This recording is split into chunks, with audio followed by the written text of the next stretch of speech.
Sounds good.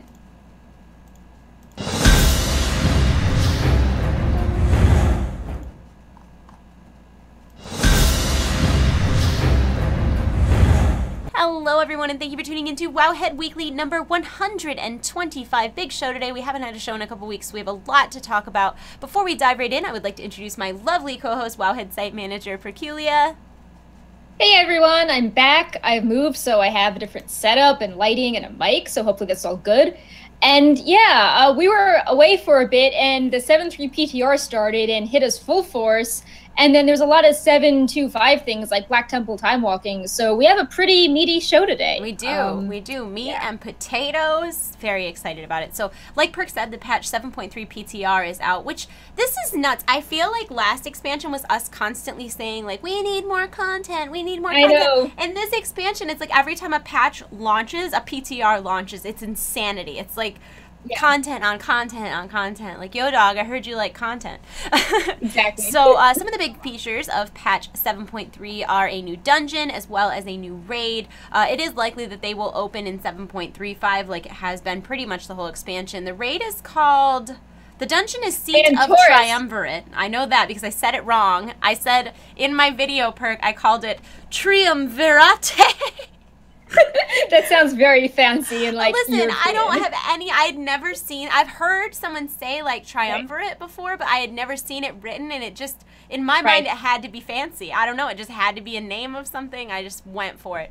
What is the name of the raid? It is Antorus the Burning Throne. The Burning Throne. So there's also on top of the new dungeon, the new raid, there will be 8 new world bosses. And there's going to be relic customization, which we thought we were going to get in 7.2, but it got delayed. Yeah. So I'm excited to see what they end up doing with that. Do we have any information about how that's going to work? No, we just data mined one ring where it's like, hey, this ring gives you more resources from, like, the stuff that goes into customizing your relics, but we haven't actually been able to play around on the Crucible yet. Yeah, and we'll see. Coming soon, TM. Coming soon, TM. Yeah. There's also, of course, the whole new area of Argus, which is it's that big old planet that you see in the sky now. And that will have a 3-part questing zone with lots of cinematics, lots of big, grand moments. And one of those areas will be a catch-up area, sort of like the Timeless Isles, which I'm really, I don't know if it's going to be one of the specific areas, but there will be an area on Argus that will be a catch-up area like the Timeless Isles. I'm always super pumped about that because with all the changes that came in 7.25, I feel like leveling right now is a breeze. Like with the, you know, between flying and invasions and artifact knowledge, level 40, all of that, it just, I've leveled quite a few characters. I'm working my paladin right now. She's like 107. But then knowing that that catch-up area is coming, it makes me want to level more alts since that's such a fun thing to do on like fresh max level characters. There's also going to be new invasion points. And now I need you to sell me on why this is new because it doesn't sound new. So actually on the PTR, we haven't done a lot of previews with this because they're very like basic looking right now and kind of buggy. But basically, basic.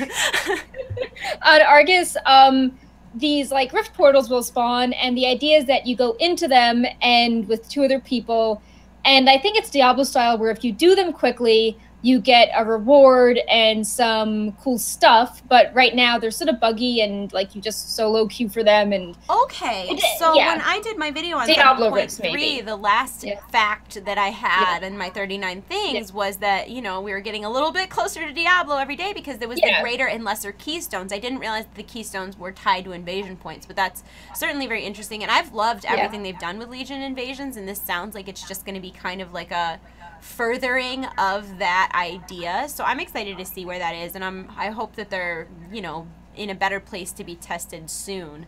There's also going to be a bunch of profession updates with new epic gems, although they still will be unique equipped, correct? I believe so. These epic gems are, they have like a primary stat and then a secondary stat, so they're like super gems. Let me pull up the post. Super gems. Yeah, because I said in my video, I was like, oh, and they're going to be like regular epic gems like from back in the day, not these limited ones. And everybody's like, no, Panzer, they're limited and you don't know what you're talking about. Yeah, they're unique equipped. They are unique equipped. They give you 250 of a primary stat and 187 of a secondary stat. Okay. And before we dive into the more specifics, Sass has just reminded me that we have our weekly giveaways as usual in Twitch chat. And this week's is 60 days worth of game time, which was donated by Discord user More Cowbell. Oh, thanks. And that's a great name. to enter, you just type in one word, WoW game time. Get yourself some game time. Yeah. That's worth, I mean, like, if you're doing that in gold, I mean, obviously that'd be like $30 to purchase, but if you bought that in gold right now, I think that'd be like 250,000 gold. Like, a token is super expensive, and that would be 2 tokens worth, so... Yeah, because I was getting a little broke because we used the cross-realm gambling in my guild. It's a little bit of fun. And I might have lost a couple 100,000 gold. Oh, no. So I bought a token to make up for it. I've noticed quite a few people have subscribed to us today. Thank you so much to everybody who has subscribed to us, whether it's today or previously. We have lots of fun emotes that you guys can use. We have Hogger, and we have Leroy Jenkins, and Murloc, and all sorts of fun stuff. So thank you so much for supporting us. Yeah, and we'll get a new one soon. I think we're going to do Gammon for our next one because we don't have him yet. Yep. We don't have him yet. Anyways, another thing that a lot of people are super excited for in 7.3 are the new caster animations, which I do have some previews of if you guys would like to see them. So this is, I've got 2 Holy Priest spells. So this is the first one. Oh, I'll do it again because Pepe is very much in the way. Look at this sub-train, though. Thank you. Let me move that out of the way. Look at this sub-train, guys. Thank you so much. So that is one of the new Holy Priest spells. Then we also have this bad boy right here. They are so... I love the music notes. That's got to be, what, Hymn of Hope? Yeah. That was just a guess. we put Inky Black Knight, that potion, to make the effects really pop on Holy Priest spells. God, I love that. Then we also have new Shadow Priest animations. Which, that's levitate, right? Yeah, you levitate when you do a bunch of your spells now. That's super cool. And I think you can even jump while you levitate now. So, like, all the animations very dramatic, how, like, you sort of rise up into the air and do your thing. Thank you for more subscribers, guys. We really appreciate that. We've also got some new mage animations as well. Oh, yeah, just showing the coolest one. That's so pretty.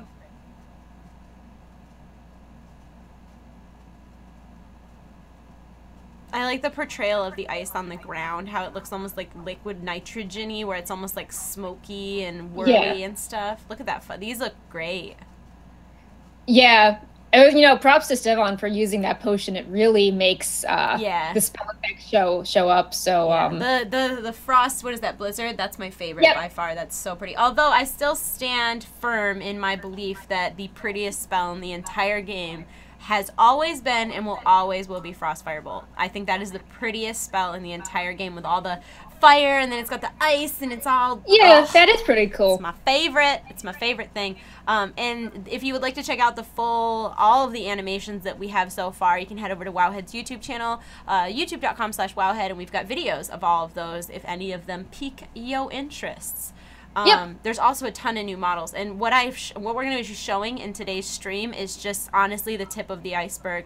There are so many new models coming in 7.3, including Tier 21, of course, will be in the new raid, and I have a cute little slideshow if you guys want to check that out. It's coming right, oh god, where is it? There it is. This is Tier 21 that will be coming in the Burning Throne. Yep, and you can preview all this gear in Wowhead's PTR dressing room, so that means you can just load the armor sets up, and you can load them into your own character, and, I didn't change interrupt the race. You, I'm so sorry. I love the Druid one, though. It was just up on screen. Love it, love it, love the Druid one. Yeah, some of these Mythic sets are pretty good. I like the Mage ones, too, even though I know that's a little bit... Some people are against the pants. I actually really like them. I like the Paladin one. Yeah, the Paladin one is very classic Paladin. Yeah. I actually have a note about Paladin stuff I forgot to put in the video. We can get into that for new cool items. I'll add a note right now. Oh, the Priest one's gorgeous, too, with the wings. I edited this, and here's me acting like I've never seen them before. Like, I made this video. But I really like them. And I know there's also, I saw a lot of shade towards the Warlock ones, but I actually kind of like that they're dingy and dirty and, like, kind of gross looking. I think it suits Warlocks really well, personally, but... That's also because I think Warlocks are a little bit off their rockers, let's be honest. So I kind of like the idea of everything being kind of dirty and like they were doing some janky spells in someone's drippy basement. I kind of like the idea. It's like, oh, you know, warlocks, you were all elaborate, and then like Gul'dan took your armor, so like maybe you want to distance yourself and look a little, you know, plainer for a change. Yeah. Like, I think it suits their lore, kind of their feel a lot, like the idea of them kind of being in a dungeon and holding someone captive, and they're all dirty because they haven't showered in a week, so they have to watch their prisoners and summon demons and stuff. I don't know, they have warlock stuff to do. Okay, okay, so we're talking about all these dingy, ugly, gross things, and probably the prettiest things in the entire game are also coming in patch 7.3, and that is these, as we're calling them, the Snapchat crowns. The Snapchat crowns, which are, I need all of them. They're amazing. I know. Absolutely amazing. So excited. I literally they're so pretty. Which one's your favorite? Is the black one, right? Yeah. I also like the pink one. Like, I just think it'd be really funny on a demon hunter. You've got the blindfold built in, and then you could have the flower crown on top. That just seems so perfect. I love the blue one because I always transmog blue because I'm a resto shaman. I always do like blues and purples because I feel like it's very watery and stuff. And I love the idea of these flower crowns, not only because they're super pretty. I hope that they're not something that's holiday locked. I really genuinely hope you can just transmog them, because one of the things, since acquiring my trans-dimensional bird whistle, Pepe looks terrible on a lot of helmets. So I have a... Oh. No, it's okay. I actually transmog around knowing that I'm going to use Pepe. So when I saw these crowns, my literal first thought was, oh, those would look really good with Pepe. So Pepe, I really hope that... I'm sorry, go ahead. I just was saying Pepe needs his nest. It's also, important. Side note, did you see the giant Pepe? Because we should put that at the end of the show if we... No. If you...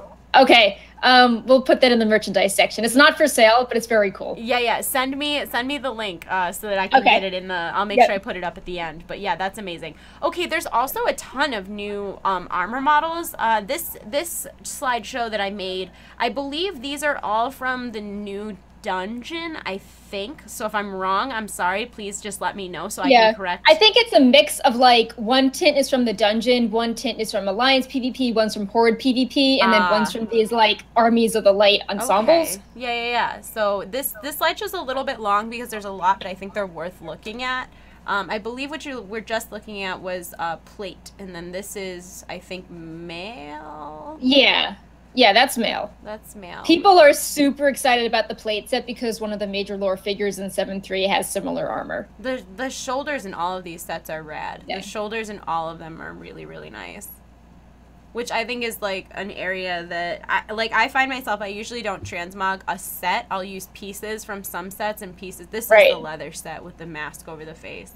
I'll find myself using pieces from some sets and pieces from other sets, and when I see the leather, I see like that helmet would look good with a lot of things, and it has a unique appearance, and a lot of people really like that face mask kind of bandit look, I guess. But yeah, the shoulders on all of these are phenomenal. We haven't gotten a lot of light themed sets in Legion. You know, it's been like very fel and dark. So I like this. Everyone can be a paladin. Or everyone can be a paladin. You can be a paladin. And you can be a paladin. Yep. You could be a paladin. All of the cloth sets, you could just interchange the robe with something else, and it would like pretty much match anything because they have so much like white and neutral colors in them. Right. All of the new armor sets, like even if people don't, this is the paladin set that everybody's losing their mind about. Yeah. All of the new armor sets, in my opinion, like even if you don't love them, if you compare them to older armor sets, there is so much detail and so many little like knickknacks and doodads and little nuances in the gear that we didn't used to see even a couple of years ago. So. Yeah, I like how it changes based on the patch, because before it's like, oh, like everything in Northrend is like brown and leather, and now it's like, no, like 7.3 it's like very light, but 7.2 is tier 6 themed, and lots of variation. Speaking of light, I may as well show this as well. There's also a set of light infused weapon ensembles. Now obviously you're using artifact weapons still, but we've seen these weapon ensembles drop off a couple different bosses throughout Legion, and with the invasions, obviously there was a bunch. So it's cool to see that they're still doing that, and I also like that they're doing this whole like Lightforge thing, because the Army of Light is on Argus, correct? Yeah, so they are the faction. We meet up with them. If you play Paladin, you might remember like the Holy Demon Lothraxian. So you know that's his faction, and there you can earn rep with these guys, the Army of Light, and there's this ensemble where you get a bunch of weapons all in one go, and we don't know how you get them yet, but maybe it's an achievement of some sort, and they're all very cool, very purple, very gold. And yeah, I think it's really nice to have some light infused weapons after all the fell, and it's creepy, such a stark dark stuff. contrast. Even last expansion, a lot of what we saw was fell, and you know, we had all those very primal drainer. Yeah, we either had like the primal look or the fell, like it was like taken over, like infected kind of look. So I too am pleased for some new light, kind of just different stuff, which is another reason why I was super excited about the Snapchat crowns.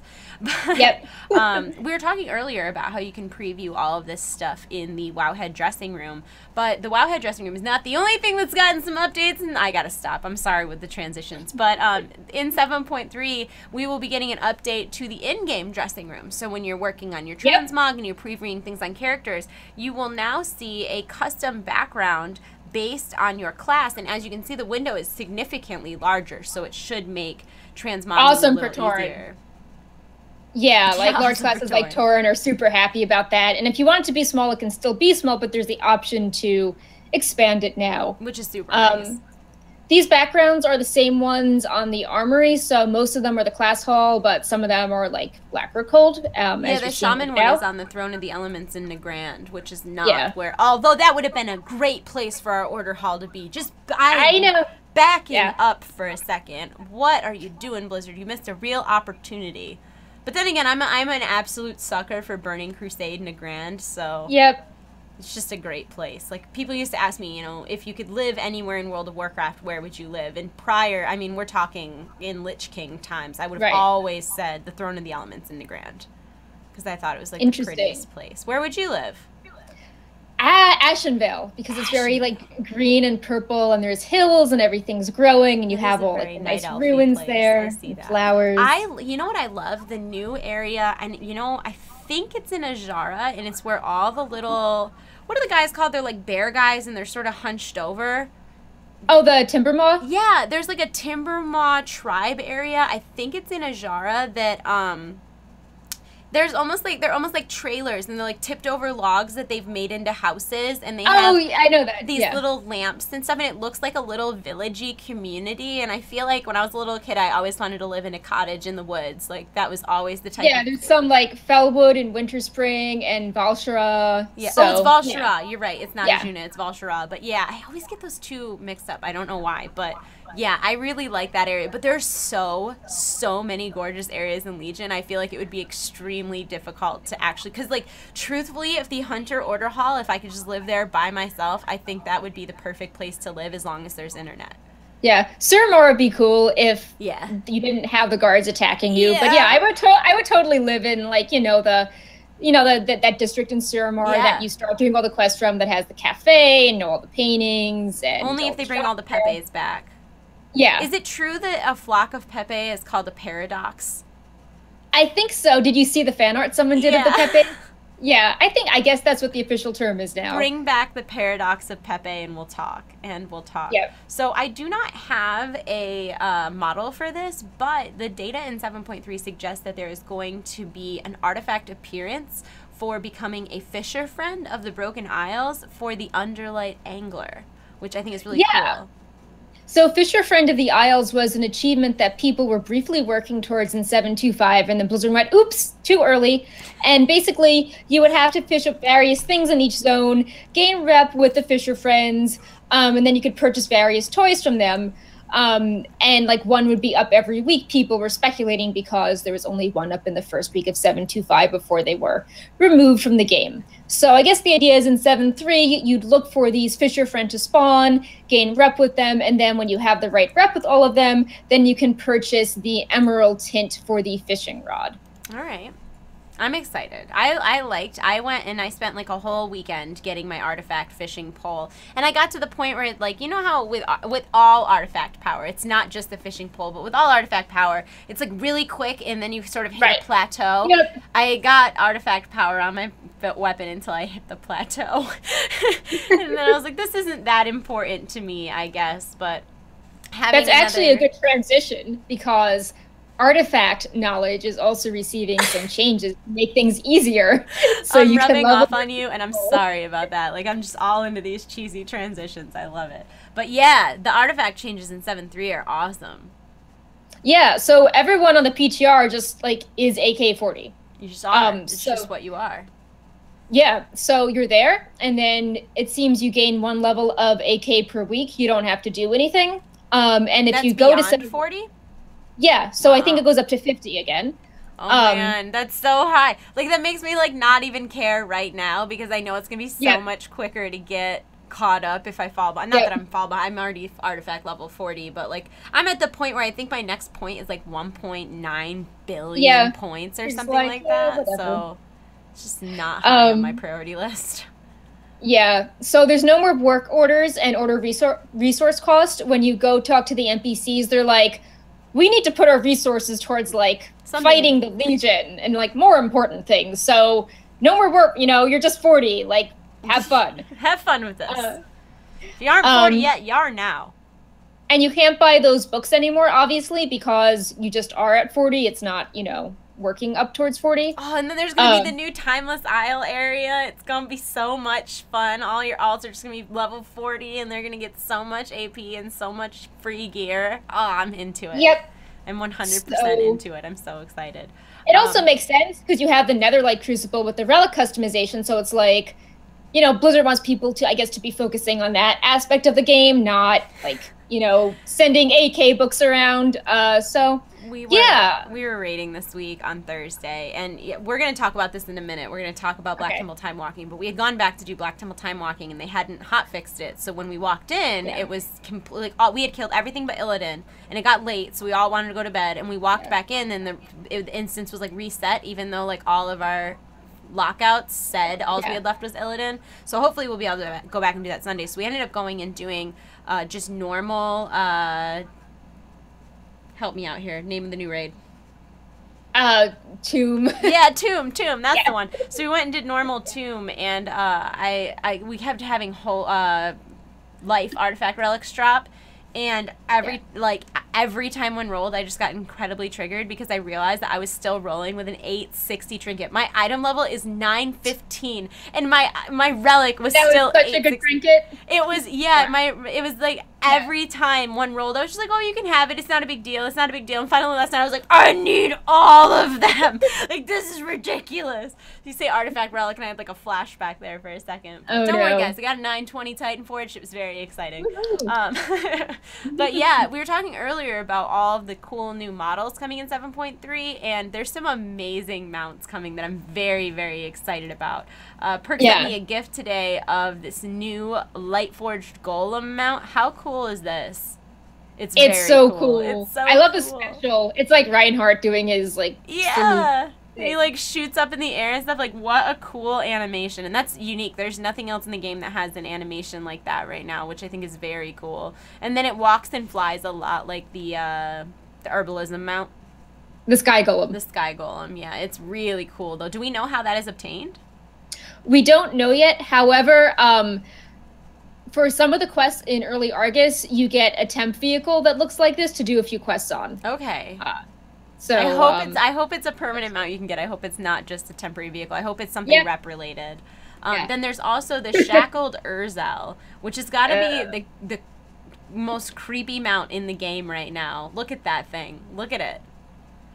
Did you see my? Yes, I was just gonna say. I wish I had. Okay, so Perk the other day, Perk and I are very behind the times. We both just recently got Snapchat. My Snapchat is Trade Chat Snaps. What's yours?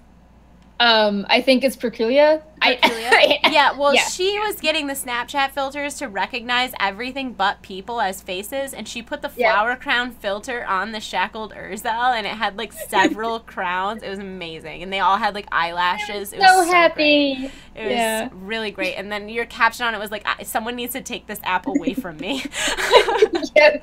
So good. So I don't know how you get. I don't know. Are these even mounts, or are they just models of creepy demons?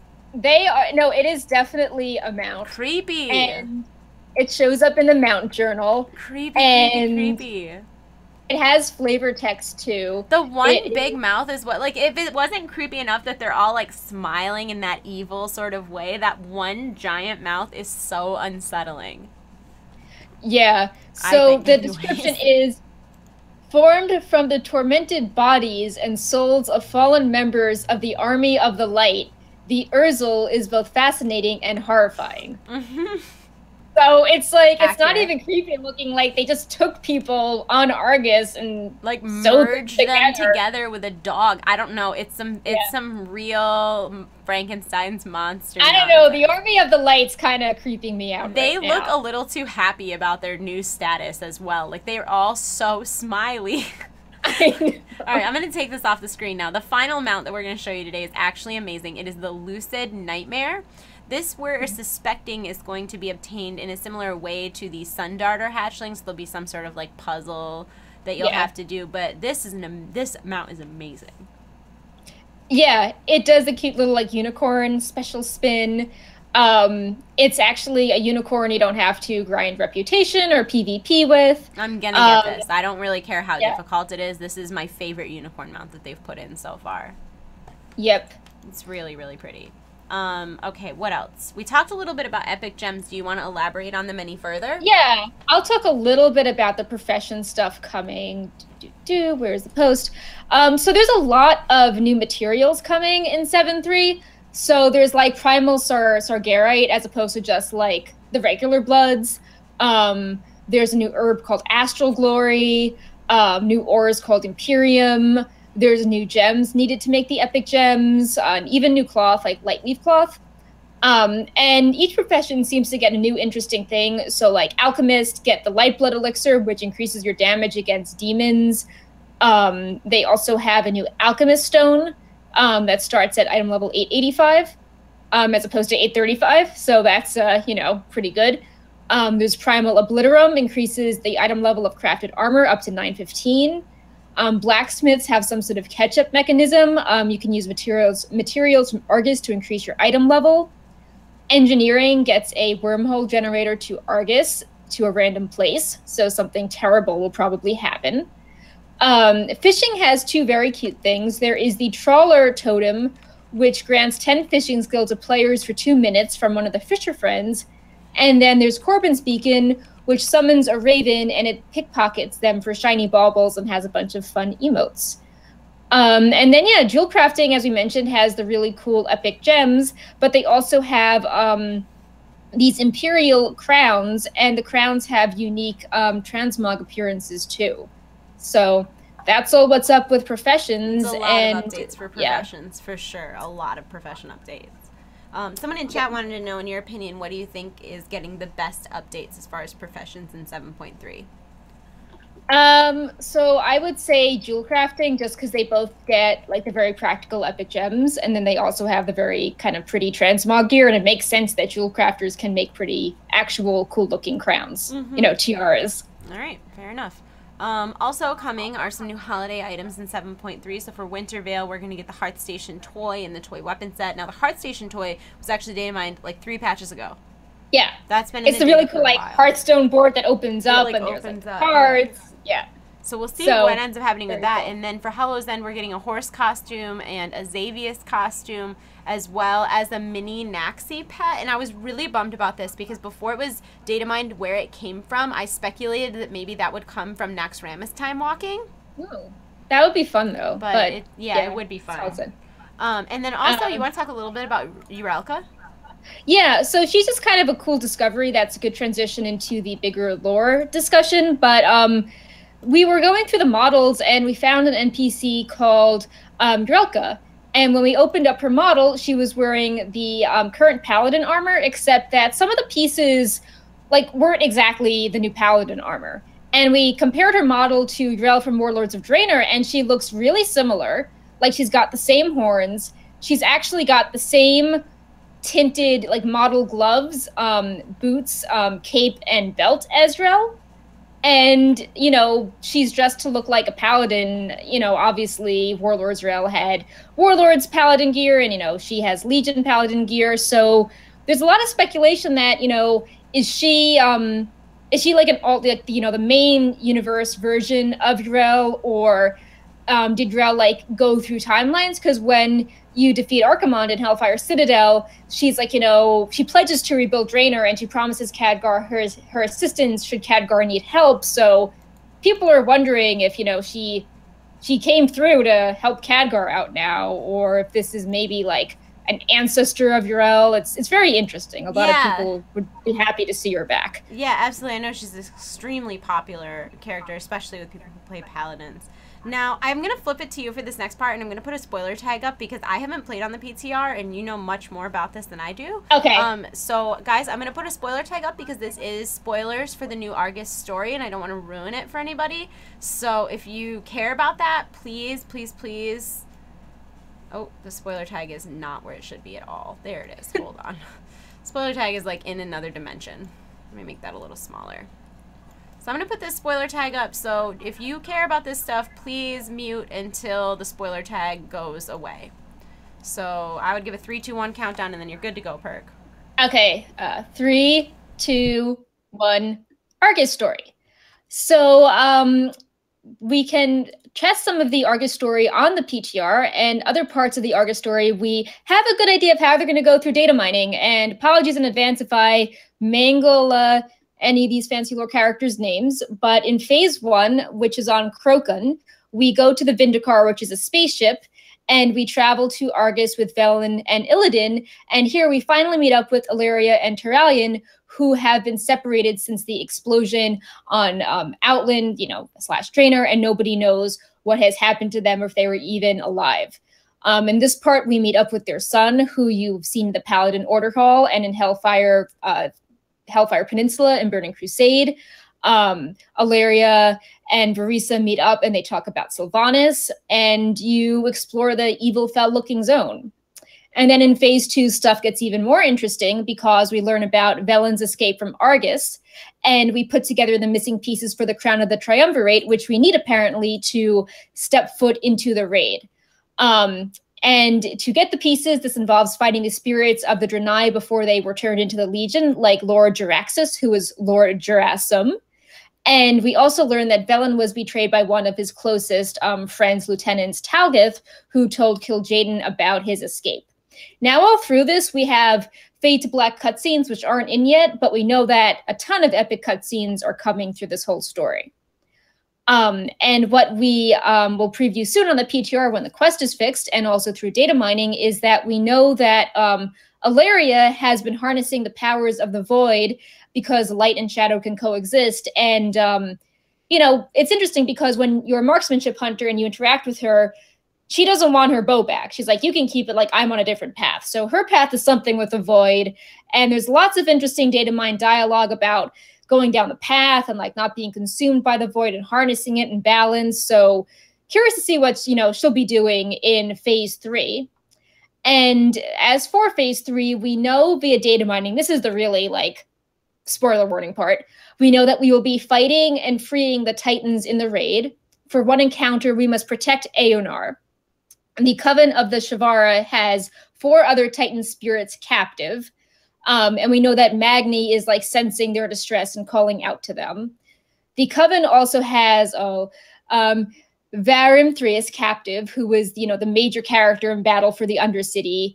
He taunts Alliance and Horde in a way that implies that there's some major interesting unfinished business with Sylvanas and or Jaina. He actually says, one sec, pulling this up, where is the post? So he actually says, he says, so you Alliance still endures longer than I expected, though she has already planted the seeds of its downfall. She is patient, that one. And to the Horde, he says, so she has found me at last. Send her underlings to finish the job.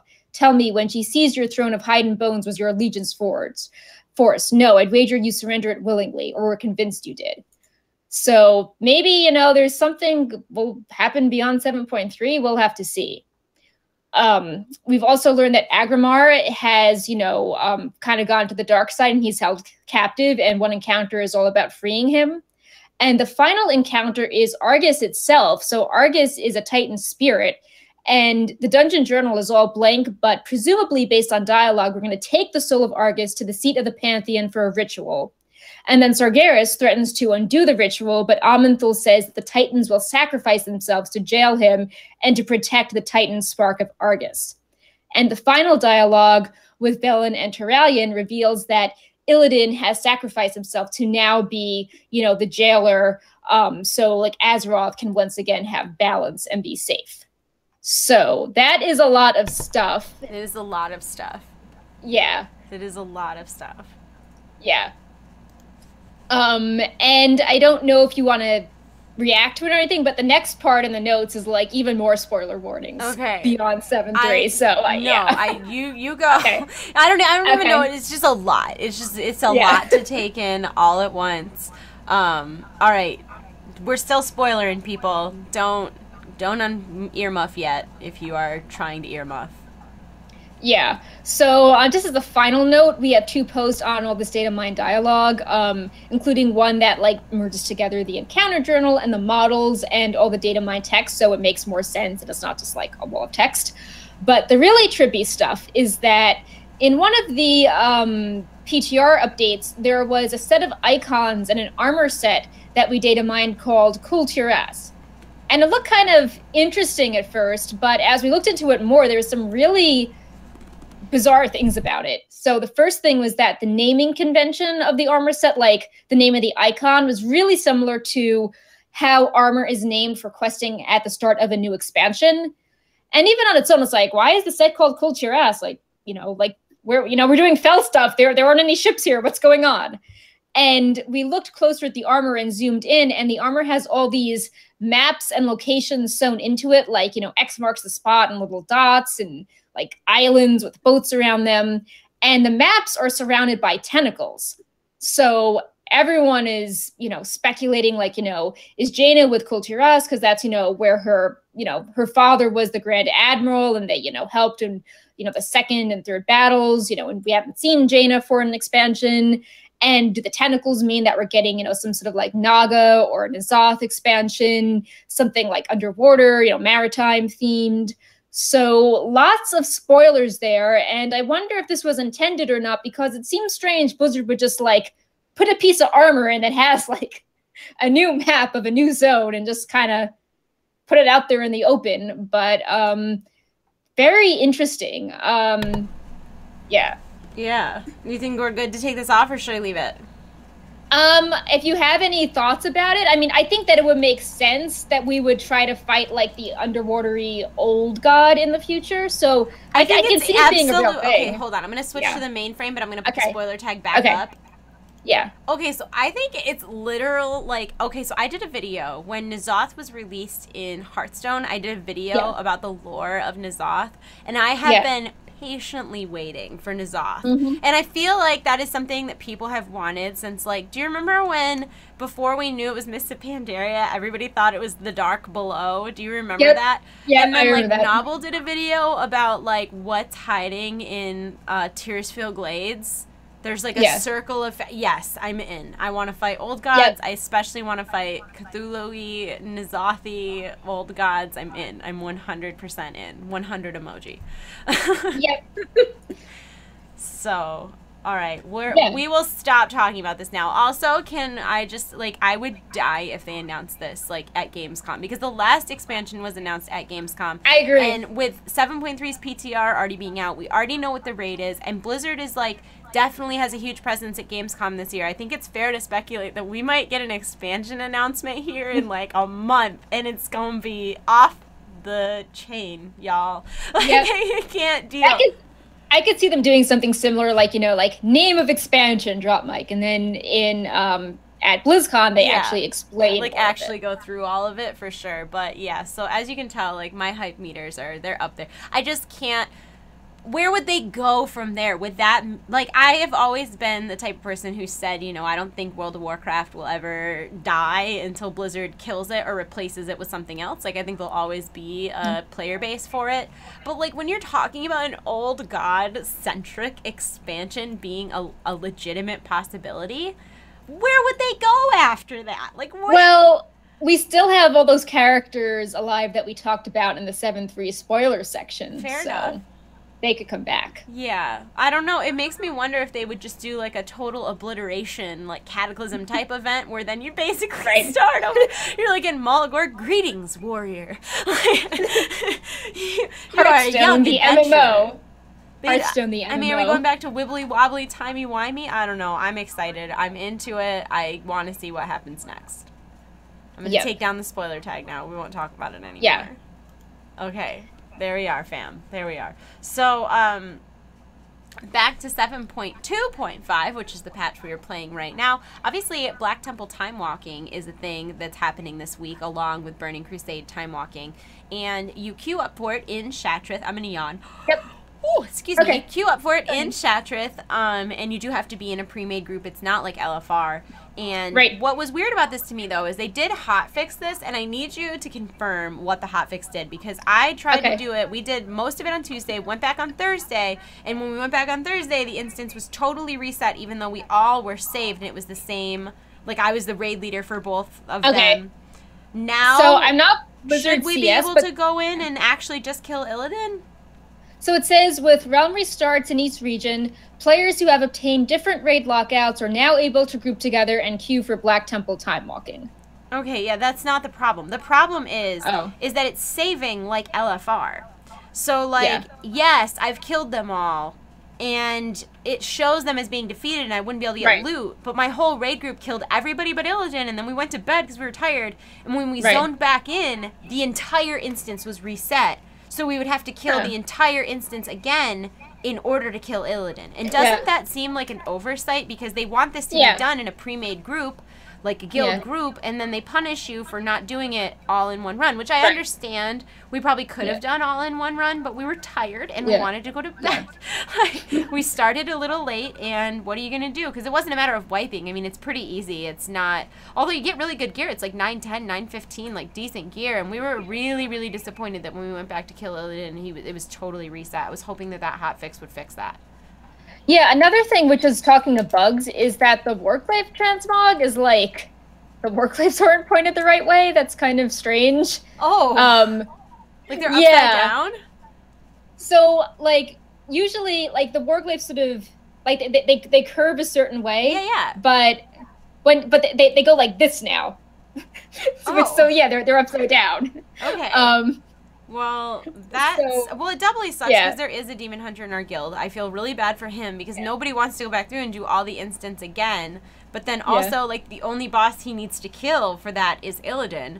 So I think we would need to have, I just don't know what we would do in that situation because it doesn't make sense for us to spend another 2 hours killing all umpteen bosses and so much trash. Also, going back and doing Black Temple with this guild was an absolute riot because you just realize all the things they've changed that are just quality of life changes. Like, I think it's who's the big boss? He's like an infernal. He's like the second or third boss. He's Supremacist. Why is he so big? He has his own zip code. I mean, he's enormous. His hitbox is like it's hundreds of yards. I mean, he is a mile tall. It is unreal. You're just like, am I fighting a boss right now? I wouldn't know because all I can see is his left foot and it's taking up my entire screen. Yeah. Like, and people like complain that they've scaled bosses down, but after being in there, it's like, I'm fine with it. Like, so much better the way it is now than the way it was then. Insanity. Okay. We need to talk about what I just linked you because I didn't realize. So apparently this weird upside down Warglaive appearance is intended, and Blizzard CS says that if this looks like an intended change to fix an unintended look, please post feedback if you think it should look differently. So like my mind is blown that for like the iconic Warglaive of Azeroth look for the last 10 years is apparently... Hold on, like, I'm gonna... So I would understand if they had said, hold on, I'm going to put the picture on screen so everybody can see it. I understand if they had said, we did this intentionally because we want there to be a difference between the old version and the new version.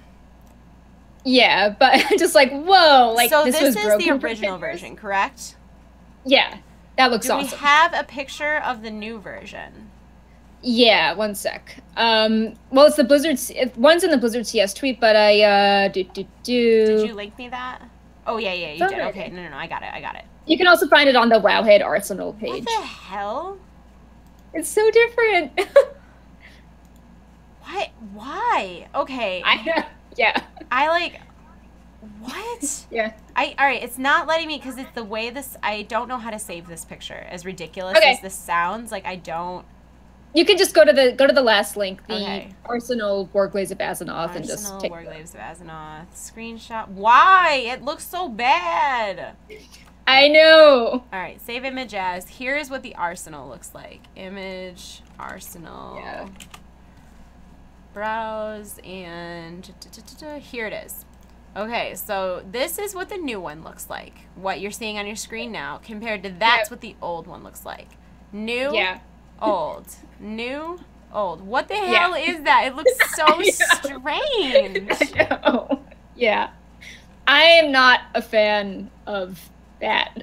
And it's so different than like every other glaive in the game. Like, yeah, like your Havoc artifact, it has the same like X. It's not a Y, it's an X. What in the world?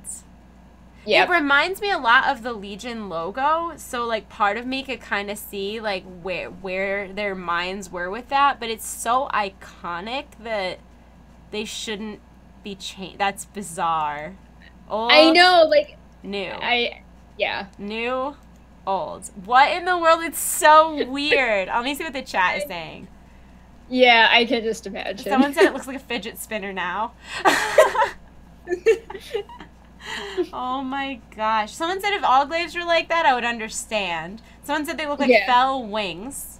Sass says he likes the new one. Shame, Sass. Shame. No Sass. No Sass. No.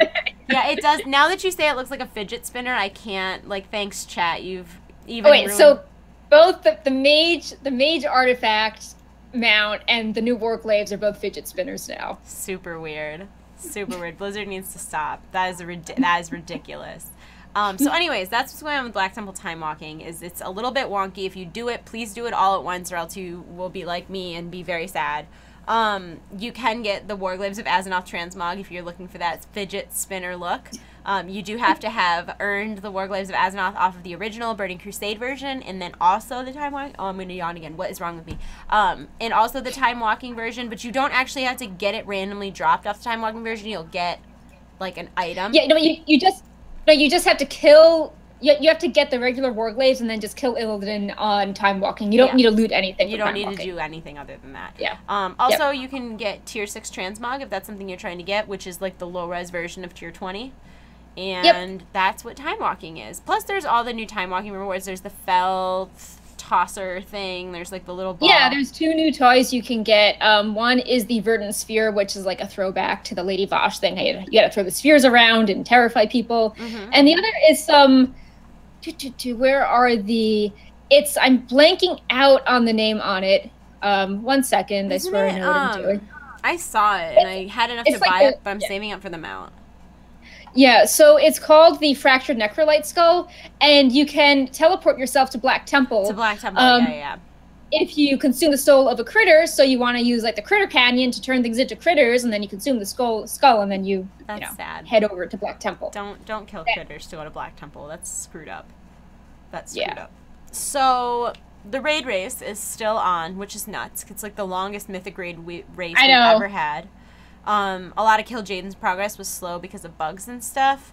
And but there is a guild in China that's working on Mythic Kill Jaden, and they're actually streaming it, which is really weird. Usually guilds that are participating in the Mythic race are very secretive about what they're doing to try to defeat him. So I don't know if it's because it's gone on so long that they're just like, F it! Tell us what we're doing wrong, or, you know, what's going on there, but... Yeah, that's the thing. Give us those Twitch views. Yeah, I'm not sure what I feel about it because it was nice when everyone, you know, respected each other and was, you know, secret and played by the same rules. And obviously, if in the age of streaming, deciding not to stream for the sake of secrecy means people aren't watching you and subscribing for a few weeks. So it's interesting that everyone has sort of agreed to make the sacrifice to, you know, progress and have this fun competition. And then, you know, one guild is like, we'll just take all the Twitch viewers, you know, exclusive Kill Jaden look. To be fair, I think that like, if that's, I don't know. I don't really have a problem with it. Like, if I don't think it's like disrespectful. I think like what they're basically saying is like we're willing to let people like steal. It seemed to me there's an era, there's something helpful about it. Like it feels like it could be helpful for other people working on it, or for people in the future. It could be beneficial for their own guild because they could be having like feedback and tips. Like I guess I'm not as immersed into the Twitch culture where I could see it as being a negative thing, but I can understand the perspective of, well, you know, we can't stream and you're streaming, but I just, that's your choice. Yeah. Like, in my opinion, that is a choice that your guild made, and, like, you can still stream lots of other content, and if your guild doesn't want to stream Mythic, I don't think that that means that every guild shouldn't stream Mythic. I'm really sorry to any of my, like, high-end Raider friends if I'm saying offensive things, because I'm not trying to be offensive. I mean, the raid race does feel like, it could be... You know, it was made, like, in an age, like, you know, like 12 years ago, and there have been a lot of changes since then. You know, like, streaming wasn't a thing 12 years ago, and, like, guilds wouldn't even share strategies or, like, post-kill things until, like, you know, 10 other guilds had gotten it. Yeah. And, you know, like, we've had esports rise up now, and it's been difficult for people to fit the raid race into the idea of esports, because it takes so much time. Like, you know, no one has time to take 3 weeks off from work anymore. You know, it's all, like, you know, quick, you know, do a quick 5v5 match, but coordinating 20 people to take days and weeks off to, you know, do something in secrecy, it's just, you know, it hasn't attracted same amount of sponsorship and hype as, you know, more traditional Well, and esports. Especially, like, how do you expect, if these guilds aren't sponsored, how do you expect them to take that time off? And then how do you expect them to get sponsorships if they're not streaming? So, like, in my opinion, this could actually foster an era of something really good. Like, we saw the Overwatch League this week, which is insanity. If you guys watch my channel, Nico and I are doing a podcast about it this weekend because it's so... out in left field from other esports, a $20 million buy-in. All of the, like, a guy who's part owner of the New England Patriots owns a team. The guy who owns like the Mets owns a team. Talking about stuff. Insanity. The Sacramento Kings owner owns an esports team now, and I feel like, you know, if these Mythic guilds were streaming and were able to get sponsors, I think we would see a lot more competitive races. But then it makes you wonder, like, at what point now, if you're sponsored and somebody owns your team, like, does that mean that they would have the right to rearrange your raid team when so much of raid team is synergy and got friendship at the end of the day? It's also, you know, replayability. It's like, okay, so, like, you guys raced and now you're done. Like, now what? When a lot of other things with esports, it's like, there are different, you know, maps, and, you know, you're playing against other teams. Those people to also be doing PvP or Mythic. Well, we're going to talk about this in a second too, but like the Mythic dungeon races and stuff like that. So they would have to be branching out into more than just Mythic raiding. But what's nuts about that is that's such an insane request, right? Like to be like, oh, well, you need to do more than just high-end world first Mythic raiding. Like that's a job in and of itself. So I think it's just in this really weird place. It's kind of like growing pains. So that's why you have, like, people still taking weeks off and streaming in secrecy, and then you have, like, the Chinese guilds, like, giving people a taste of stuff on Twitch, and then you have, like, the Overwatch League, you know, being very mainstream and, like, the opposite of the world first race. Overwatch League is nuts. It's nuts, dude. They're not even letting the team owners rev share until, like, 2021. They're asking them to make a $20 million investment without the opportunity to make a cent for 4 years. That is, and people were frothing at the mouth to do it. I mean, it's not like they had a trouble finding people to buy these teams. They didn't. And it's really brilliant to tie it to location because, like, you know, like those are real life rivalries. Like, you know, like New York team versus the Boston team. That was the first one I thought of too. Perk was like the New York Boston thing because Perk is okay. So Perk grew up in New York City, but then moved to Boston, and I grew up in the New York area, the New England area. So like, I feel like we more than other people are extremely familiar with that rivalry. Like, you do not wear a Red Sox hat around here. It is not okay. You don't do it. Like, you're literally asking, like, if you go to any sports bar on a Sunday, it's like nuts. So I think that was a brilliant idea. I think the whole idea of Overwatch League is really cool, and I think that because they did have these super high buy-ins that we're not going to see the problems like with League of Legends teams. I don't know if you heard about any of that. crazy. Players not getting paid, players not having health insurance, them, you know, forcing them to live in these houses that are in like subpar condition. You know what I mean? Like when you have them making these enormous investments off the bat, you are guaranteeing that those players are going to be paid, they're going to have benefits, they're going to be taken care of, they're going to be able to pick the best of the best of the best of the best because they're going to be able to pay for the best. So as controversial as it was, I think it was a really good call, and I think it says a lot about where we're going as like a technologically driven society, that esports are actually making that break into like, you know, a guy who owns the Mets or a guy who owns the New England Patriots. Like they're getting in on this, and I think it's really cool. I didn't mean to go off topic there, but kind of relevant because they are doing a Mythic Dungeon race now in World of Warcraft with a $100,000 prize pool, and this is a tournament that will go off throughout the month of August, and it's Blizzard's attempt at really making PvE an esport, which is in a lot of senses difficult. I think that they've seen a little bit of a drop-off in the interest in, you know, World of Warcraft Arena and stuff, and I can't pin down a reason for that. I don't know if it's because of the other games in the market or what it is, but it seems like they are branching out and trying other things. And it seems like a lot of these top raiders do Mythic Plus when, you know, they aren't raiding. And it seems like, you know, a 5v5 race would feel a lot more accessible. Like you can do it anytime. It takes less than an hour to do a race as opposed to, you know, the raid race, which is, you know, weeks, days. And just for some more details, if you are interested in participating, you need to run through Proving Grounds. The period is July 25th through August 8th. And, you know, give it your best shot. And you can run a bunch of things, submit your top score using a form, and then you will be invited to the top 32. And then the big showdown, beginning in September, the invited contenders will compete in the Mythic Keystone Dungeon Invitational, and each region's contenders will be part of a single-day broadcast until they face a series of elimination. Blizzard will set the Keystone levels and affixes. The first match takes place in a dungeon Blizzard decides upon. And once the final 8 regional teams have been determined, they'll move on to a single elimination bracket where they go head-to-head. So yeah, so like August is like, you know, like show Blizzard what you've got, you know, like try to push for those records. And then in September, they'll, you know, you can fight for that large prize pool. And I'm really happy to see this. Mythic Plus, you mentioned that like Arena was maybe not so popular. Mythic Plus, like on Wowhead and just on other sites and just super popular. Streaming, I think it's super because popular. I feel like there's something about PvP that is inherently intimidating if you haven't been PvPing for 12 years. You know what I mean? Like they're just it just feels inaccessible, and if you aren't familiar with it, you go in and you're getting smashed by 40 people and it just feels bad. It's hard to break into, whereas Mythic Plus you can go in with 4 friends and it feels much more friendly, and you can start like, at a lower difficulty and move your way PvP, the guy is killing me, like, you know, this how is do scary. I even go anywhere from here? So I feel like the accessibility of Mythic Plus is something that people really like.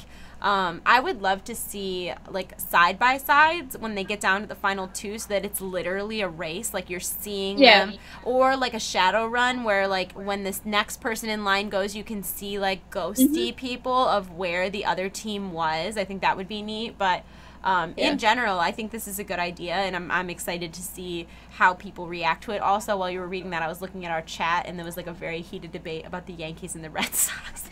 See, I told you, exactly. I don't know if you heard me like giggle halfway through. I was giggling at the chat. I'm sorry, that's very rude, but yeah, that's what's going on. And then the final little bit of news that we wanted to talk about was that there is an appear offline mode that was teased in the newest Hearthstone update, which would likely affect the entire Blizzard launcher. This, to me, is insanity, because since the absolute moment they introduced Real ID and Battle.net, I said all I want is appear offline, because I used to like hide out on alts that weren't in my guild. Like if I didn't, if I wanted to play WoW but I didn't want to like talk to anybody, I would literally go make like low-level characters and go hide out on my own, and I didn't want to be whispered and bothered and blah blah blah. So I love the idea of appear offline. I am an introvert. I need this. I love it. It's not that I would use it all the time, but especially like while I'm streaming, super nice. Like when I'm streaming, it's the worst. It seems like that's when everybody wants to discuss guild drama. Yeah, like for me, if I'm like hopping on a bunch of characters to test something, like I'm like, I really don't want to be spamming your friends list, like hopping on like, an alt of every class just to, see how something looks. Yeah, yeah. Or then have you ever like hopped around taking screenshots and somebody whispers to you and they're like, "Are you getting hacked right now?" Yep. They're like, oh, you're moving a lot, or you're not responding. And I'm like, I'm at work. I'm doing research. Like, I can't run the dungeon right now. You don't get me. Okay, guys. So this is what I always look forward to every show. This is also last call. If you guys have any questions for me or Perk, now would be a great time to ask because. You want to share Giant Pepe first, or? Yeah, give me a picture of Giant Pepe.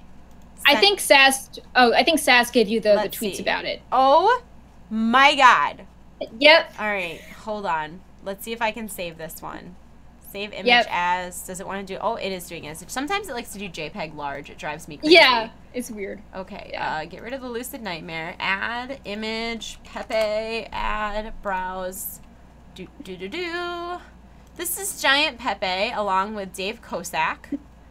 Yep. Insanity. I'm so glad they added this. So when you walk in the Blizzard offices, for those of you who do not know, there are giant versions of the Wyvern and the Griffin.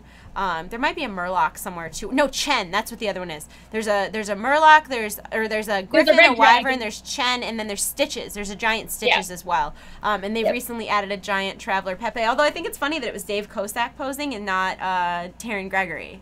So what happened was Dave Kosak was in Korea for a Hearthstone event. And he went to the Korean offices, and Giant Traveler Pepe was apparently just there in the Korean offices. And we tracked it down on Twitter. Someone his name is Yoonho Bae, I think, and he's marketing for World of Warcraft. His Twitter handle is UN0, like the number W.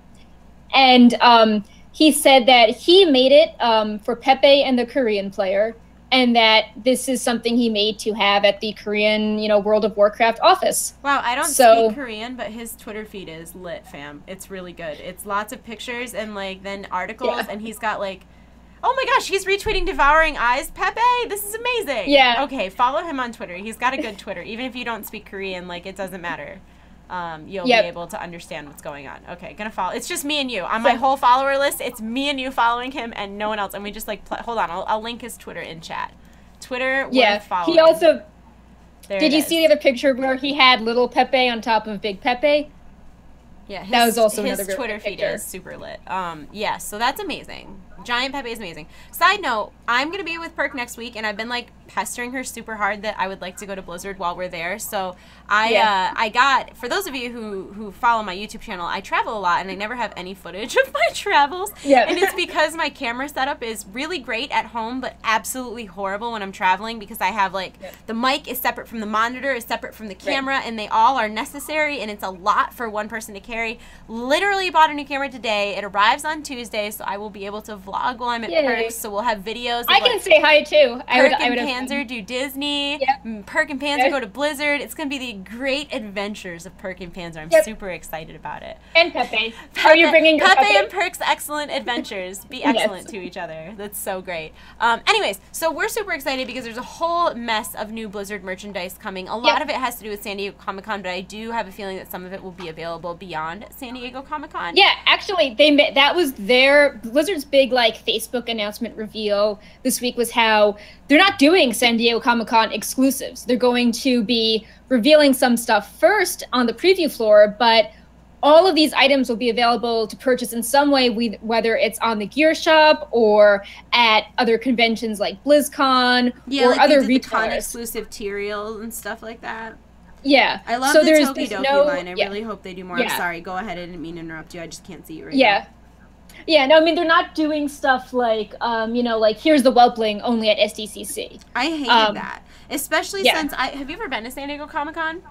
No, and it's a nightmare. It's a nightmare. It is. Okay, so I go to a lot of conventions, a lot, like definitely more than the average person. I would say even a lot for somebody on YouTube. Right. And I've done both San Diego and New York Comic-Con, and truthfully, they are my least favorite conventions to go to because there's so much merchandise at San Diego and New York Comic-Con that you can only get at San Diego and New York Comic-Con that it turns into a bunch of scalpers, and they like camp literally in tents outside, sleep outside, because in order to buy any of the Funko Pops, the Blizzard merchandise, you have to go get in line to get like a wristband or a ticket, and then that ticket allows you to get into another line. So people wait in these 5-6 hour lines to get in another line for 5 or 6 or 7 or 8 hours, and like, it's insanity. It's everywhere you go. You're shoulder to shoulder, like no space to be near anybody. And it's so unfortunate because you can go there as the biggest fan and be like, the only thing I want is this World of Warcraft item. But there's going to be 25 scalpers ahead of you in line that don't even want it. They just want to go flip it on eBay for hundreds of dollars. So I, honest to God, commend Blizzard for not doing San Diego Comic-Con exclusives, because it's not even their fans who are ending up with the stuff. Their fans are getting ripped off later on because of stupid scalpers at Comic-Con. I'm done. All right, I'm done. I just got really, like, angry there for a second. I'm bringing it down. It's positive anger because Blizzard is agreeing with you. No, and I think it's really commendable that Blizzard is doing that, because it is such a hype train that people get on with the exclusive Funkos and the exclusive this and the exclusive that, that I think it's really great that Blizzard is taking a step back and making that merchandise available for everybody who wants it, and they're not going to have to worry about this huge mark. I mean, yes, it may still be in limited quantities, or maybe at multiple conventions or whatever, but even the summer convention exclusives last year were available at Hot Topic and Barnes & Nobles. Right. So I think just allowing it to be accessible to people who aren't going to fly across the country, pay $200-300 a ticket to go to a convention where you can't even enjoy yourself because there's 60,000 people and they're all touching you. Yep, in a line. In a line, You can't even enjoy anything if you want to buy stuff at those conventions. You have to get in a line to get in a line to get in a line to get in a line. Like Blizzard at their thing was like, you know, like some of you can't make the convention, and others of you, like, you actually want to go to the panels, so why not handle merchandise differently? Absolutely. So what they're doing is they're going to have Blink shopping. So if you do attend SDCC, you can buy stuff in advance and just pick it up. That's so you don't have to like wait in the line. So that's super nice. Then the items that are available at SDCC and then Gamescom and BlizzCon are going to be some Hearthstone and Overwatch key art prints and a golden Cupid Deadly Soldier 76 in a gigantic bag. And then there are going to be some other Blizzard exclusives that will appear on the Gear Shop at a later point, such as an oversized Overwatch pin, a carbon fiber diva, the oversized Cupid Deadly figures, and like Bastion with little Ganymede is so cute. And there's also Arthas. And then a bunch of Overwatch stuff, like a Doomfist t-shirt and like a glowy Diva bunny keychain and all the really cute Tokidoki stuff. So I'm really not a ton of WoW stuff.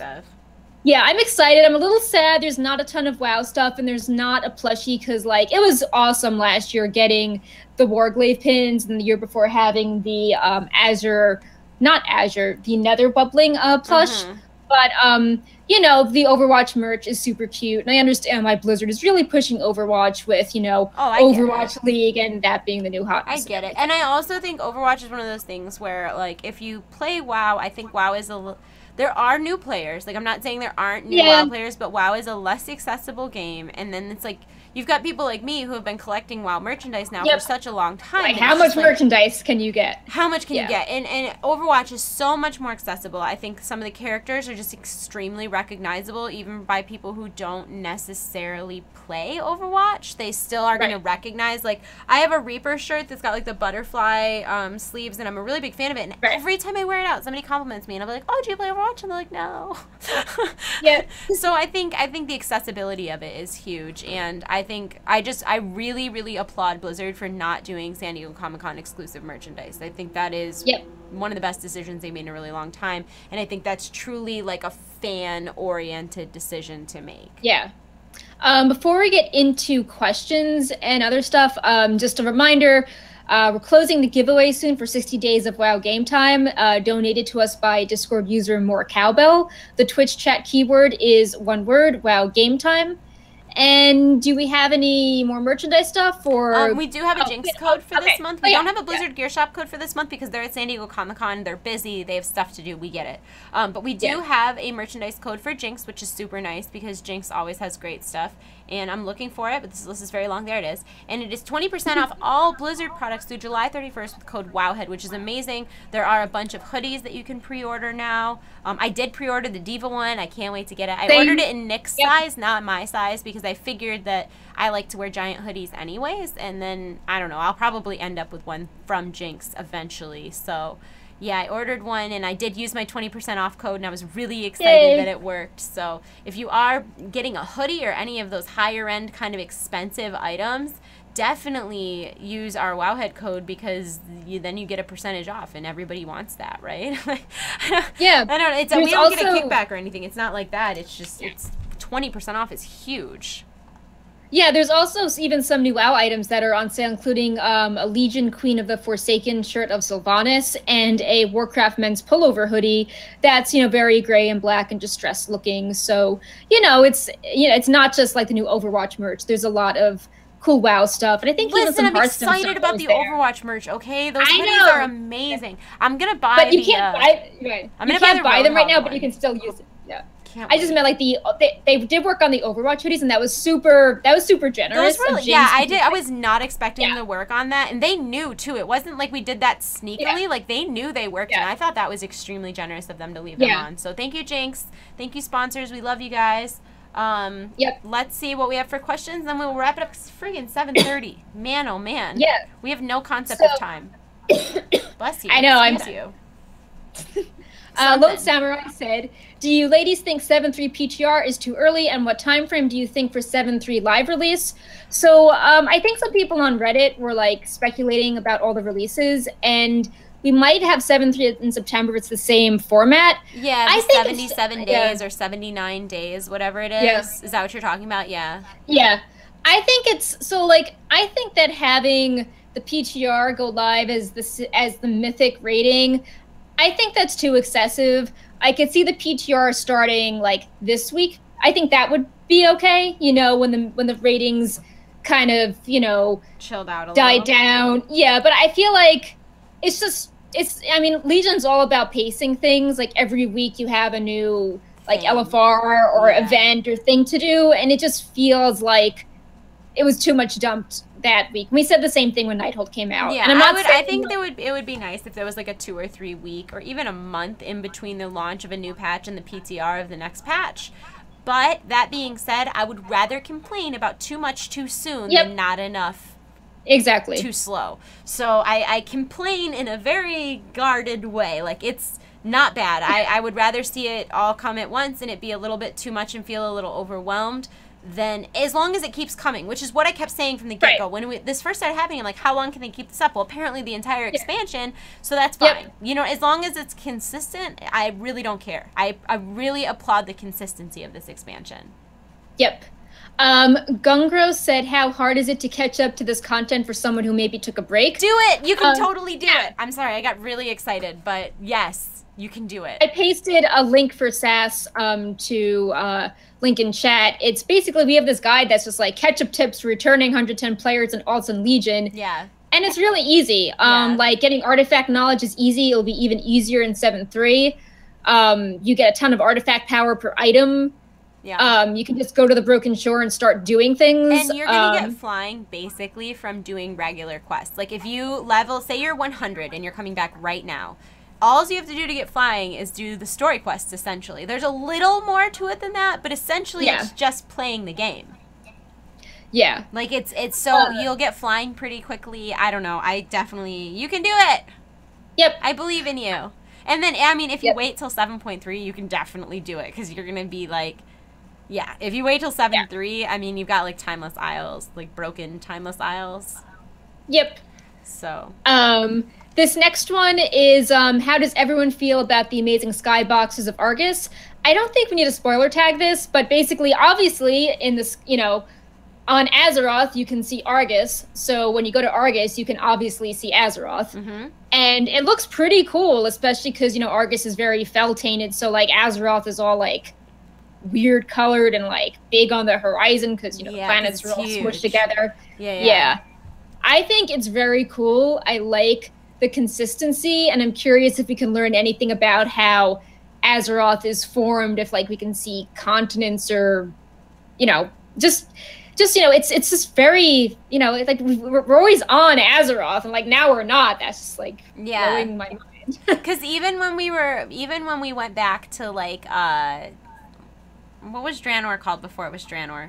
goodness. Outland? Yeah, even when we were in Outland, it's not like you could see Azeroth in the sky or anything like that. Right, and like Northrend, that's like, oh, we just took a boat, you know? We just took a boat. Yes, or the same Mythic, we just took a balloon. We just took a nice balloon ride. So yeah, I agree. I'm excited for the change of scenery. Yeah. Rod Hoodlum says, will 7-3 be friendly to alts for the leveling of artifact weapons? Yes. Yeah, it's going to be super friendly. Bestie friends. Super friendly for alts, for sure. How do I enter the code to Jinx? At checkout, there'll be a coupon code, and you're just going to put the coupon code or the promo code in there. It's code Wowhead, all caps. Sorry, I was answering that question as it came in. No, that's fine. Yeah. Tidphil says, I feel the player housing and a deeper customization tool for characters should be introduced. What do you think? I agree about the deeper customization. I feel like Blizzard tried the player housing with Garrison Direction, and it didn't really... No, it wasn't if they were going to do any other... Because I think the class order halls went pretty well, but I would really like to see guild halls. Like, if they were to expand upon what we've seen, I would love to share that space with my guildies. Like, I'm so... Like, I almost switched mains to a druid this expansion because I so pretty. Because my druid, my husband mains a druid. And I was like, oh, well, I'll just play Resto Druid instead. And then when we do order hall stuff, we'll be in the same place. Because that's how obnoxiously adorable we are. I didn't. I ended up still playing my shaman. But I would love if I could share that space with my friends. And so that, you know, when I do idiot things like walk off the edge of the maelstrom and die, you know, I can get laughed at by friends instead of strangers. Yeah. But I do think, going back to the deeper customization for characters, I think that would be really cool, especially now color wheel for the hair. We've been spoiled with Demon Hunters now, like how they get the extra skin tints and the special emotes and like the extra blindfold and you know, all the different helm things. Why can't I dye my hair any color I want? Yep. Have it match your transmog. You're telling me that I can teleport a planet and we can open a portal to another planet in the sky, but I can't friggin' dye my hair purple? It's a travesty. Yep. Yeah, I agree. It would be nice too. And they could even introduce it, and I know this would like piss a lot of people off, but I would be willing to compromise where it was a paid service to do extra customization, like extra tattoos, extra piercings, extra hair colors. Like I would 100% be willing to pay an extra, I don't know, $5 to open up 10 new hair colors or something. Like I'd do it. If they need to do it in a way to make money, that's fine. Take my money. I'll give it to you. I know you can do pink hair. It's on Death Knights. Like, Death Knights have, like, red pink hair. I know it's possible. Why do you not allow me to do it? Yes, my pants have pizza on them. So, not pizza related. Stonebridge says, there are any interesting rewards for time walking besides the existing rewards? We talked about this a little. There's the 2 toys, the Verdant Sphere and the Fractured Skull. There's also the Warglaze of Azeroth, which, yeah, I'm gonna like set up a Twitter thing after this and being like, which version do you like better? Because my mind is blown that the Warglaze have apparently been broken for 10 years. Like, I don't believe it. I feel like they should have just said that was a distinguishing thing we wanted so people would know. Like, I don't know. Like, So Blizzard had a story contest for several years, and when I finally got my Warglaives during Ice Crown after farming it for years, I entered the story contest with like why my character got these Warglaives and like the process of getting them. There's a whole elaborate thing. So like my mind is blown that like this image I've had in my head of my character with the Warglaives it's not wrong. It's not wrong. Yeah. I would take I would not believe whoever said that. Sorry that I'm calling you a liar, whoever you are. Blizzard CS. Sorry, Blizzard CS. Wait, did you see what happened to me the other day, Perk? I was like, okay, I've been super busy and I haven't streamed in like a week, so I'm going to stream. I'm going to stream some WoW, blah, blah, blah. I get on and WoW immediately breaks for like 2 hours. Oh, no. So I started to play, like when I finally could get on any WoW, it took like an hour and a half. I got on and we played like a level 1 Tauren and I was like reading all the quests. The Tauren starting area is heavy, man. Oh my god. Like your whole gist of like levels 1 to 3 is to prepare a funeral for like a murdered clan mother, and then like on your way to leave Camp Narache, you have to walk past a graveyard, and there's like children Tauren. There's like baby children Tauren. They're so screwed up. Continue. I'm sorry. Let's see. Rob Hoodlum said, when is the PTR going to be fixed to play? Because when I logged in, I get kicked right back out. So the PTR is always kind of buggy, and it's intended for Blizzard to like test things and, you know, run their own scans and test for their code, and it's not meant to be, quote, you know, fun for us to play is the main thing, but obviously it's nicer when it works because then more people can test it and give Blizzard more feedback. If you ever get booted, immediately off. I'm sorry to interrupt you. This happened to me the other day, though. Okay. Run a scan and repair on your game, and then try it again, because it might be that you're missing a file. Because I tried to get on the PTR when I was playing on stream, and it wouldn't let me on. It was doing that exact same thing where I would log on and it would log off, almost like the PTR wasn't up, and it ended up being that I needed to repair my game. So it's right in settings. Try that. I would also say that if you're using a Mac, that so sometimes because Blizzard's on the really fast schedule, if it doesn't work for a Mac, they'll just push a new PTR out, and it's like, oh, sorry, Mac users. So you might have issues. Also, some quests are known to have bugs, like the first week of the PTR. If you got to a certain area, you would just automatically get logged out. So there are a lot of bugs. You know, definitely check out the PTR help forums, because a lot of people might have similar issues. They do tend to fix things quickly. For example, on Tuesday, they added a new quest area, and a mob was broken, and they fixed it earlier today, so now we can do more quests. But yeah, it is not as polished as Live Realms, and it's intended to, you know. Yeah, that's normal. It's a test realm. It's not. A lot of people think, you know, beta access, alpha access, oh my god, blah, blah, blah. But a lot of those games, it's like a lot of people ask why when I have access to betas and alphas that I don't always play them. Because I will use them. I'll go in and get screenshots and stuff like that. But I usually don't actually play them. And that's the reason, is I don't want to jade my experience for when the game is polished and ready to go. Because it's not the same. It is not the same. Also, side note, I don't have any more questions, but the new Argus zone that's opened, the name of the new zone is Macari, and a lot of people are like, oh, it's McCree, like, is it high noon on Argus? That's and I'm just, amazing. like, looking at the comments, and it's just like, I'm like, wow, this zone's really popular, and it's just like, no, it's just a bunch of, like, no, it's a bunch of trolls. It's high noon. I ain't dead yet. Oh my god. They need to have like a sun or like a cowboy Draenei or something. So good. Just a little cowboy hat, a little bamf on his waist. Well, thank you guys so much for joining us here at the Wowhead Weekly podcast, which for now is every Friday at 3 p.m. Pacific, 6 p.m. Eastern Time here at twitch.tv/wowhead. If you miss it live, you can always watch it at youtube.com/wowhead the following day, and it's also embedded directly at wowhead.com. A big thank you to all of today's subscribers and all of our subscribers in general. We really, really appreciate you guys supporting our content and using our emotes and all of that. And of course, a huge thank you to all of our Wowhead Premium subscribers. For those who do not know, Wowhead Premium is a service which removes all of the ads from Wowhead. It is $1 per month or $9 for the whole year. It can be gifted to someone. It removes all of the ads. It lets you talk in a special color when you're on the forums. You can track quests. You can customize your Today in the Broken Isles. But the biggest thing, of course, is that it's directly supporting Wowhead's content creators and helps us out quite a bit. If you're using Wowhead on mobile or desktop, it will remove the ads as long as you're logged in. So thank you so much to all of that. Also, thank you guys just for coming and hanging out with us, for watching our videos, for subscribing to us on YouTube, all that good stuff. The support is amazing, and we are so happy to be a part of this community. We are going to go have a wonderful weekend. We'll see you next week live from Perk's house. Both of us so excited. So excited. And it's funny because I feel like I have a pile of stuff to give Perk, because every time I see something with a bird on it, I'm like, oh, I got this for Perk. To give you. I'm super excited. So we will see you next week live from Perk's house. And until then, have a great weekend, guys, and we will see you next time. Bye.